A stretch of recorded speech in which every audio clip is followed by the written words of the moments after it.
Technical indicators are trading tools that use historical price data to help investors identify things like a security's trend and potential entry and exit signals. There are hundreds of them, so it can be difficult to determine which to use. Some new traders add numerous indicators to a chart and get stuck in analysis paralysis. By understanding the different types of technical indicators and their purposes, you can zero in on a few indicators to help you make trading decisions or even build a consistent rules-based trading system. We'll discuss 4 major indicator categories, including trend tracking, oscillators, sentiment, and flow of funds. Trend tracking and oscillator indicators are generally used for creating trading systems, while sentiment and flow of funds indicators are commonly used for determining the strength of the broad market trend. Let's break these groups down and determine when you might use them. We'll start with trend tracking indicators. One of the basic tenets of technical analysis is the trend is your friend. This means a trader should consider using bullish strategies in uptrends and bearish strategies in downtrends. One of the most common trend tracking indicators is moving averages. A moving average tracks a security's price over a certain time period and plots it on a graph. For example, the 50-day moving average takes the average price for the previous 50 days and charts it.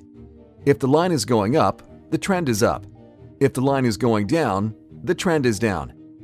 Long-term investors may choose a 200-day moving average, while short-term traders may choose a 20-day.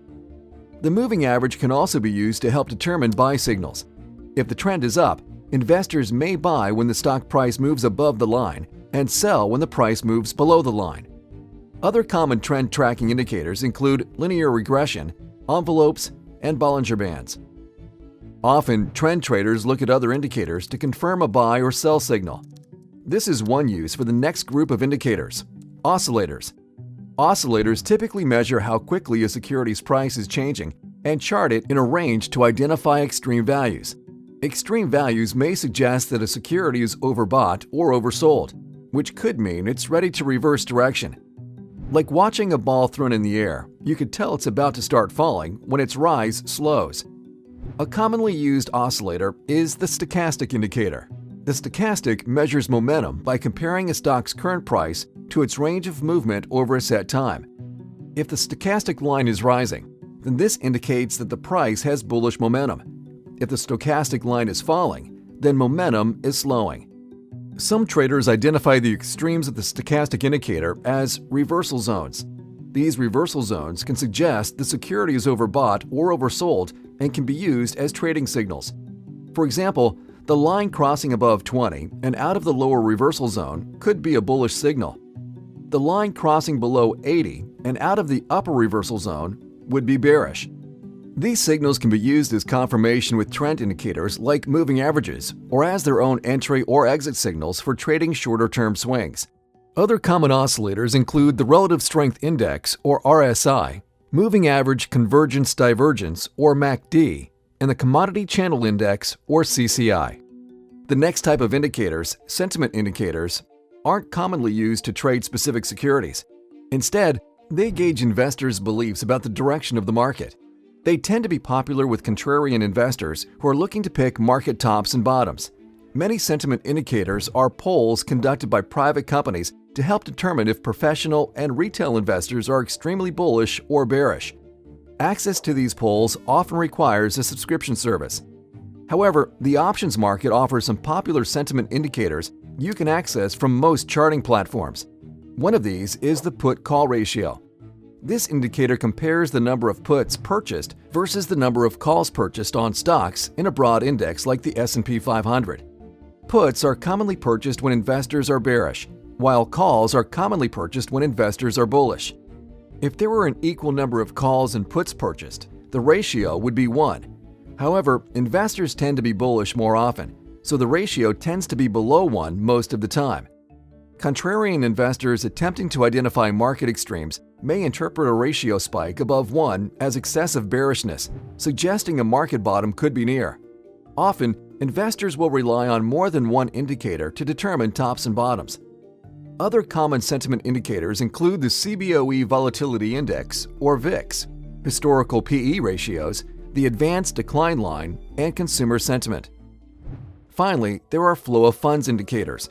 Flow of funds analysis attempts to track changes in supply and demand for investments. In other words, it's a way to see where people are putting their money. One widely available flow of funds indicator is the ARMS index, also known as the Short-Term Trading Index, or TRIN. The ARMS index compares rising stocks called advancers to falling stocks called decliners in a stock exchange.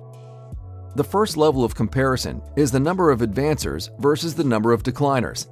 If advancers outnumber decliners when the market is uptrending, then it suggests that the rally is broad-based and strong. If the decliners outnumber the advancers during an uptrend, the uptrend is weakening. Next, the ARMS index compares the volume for advancers to the volume of decliners. If advancers are seeing high volume, this means more money is flowing into bullish stocks. If the decliners are experiencing high volume, then money is flowing out of stocks and into other investments. A measure of 1 or less suggests more money is going into advancers. A measure above 1 suggests more money is leaving stocks.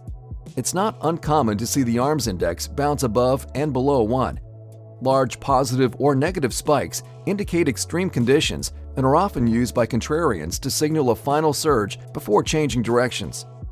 Other common flow of funds indicators include Chaikin money flow, on-balance volume, and the commitment of traders report. When it comes to selecting which indicator to use, it starts by defining what it is you want to accomplish. If you're looking to build a trading system, you may want to consider focusing on a trend tracking indicator and supplement it with an oscillator. If you're looking to trade short-term swings, you may want to focus primarily on an oscillator. Long-term investors may choose to focus on sentiment and flow of funds indicators to determine if the market is bullish, bearish, or neutral, and to what degree. Once you've defined what you want to do, it's easier to determine which indicator may be best. Whether you want to build a system or just enhance your decision-making process, there's probably a technical indicator that can help. The next step is to match the appropriate indicators with your investing goals.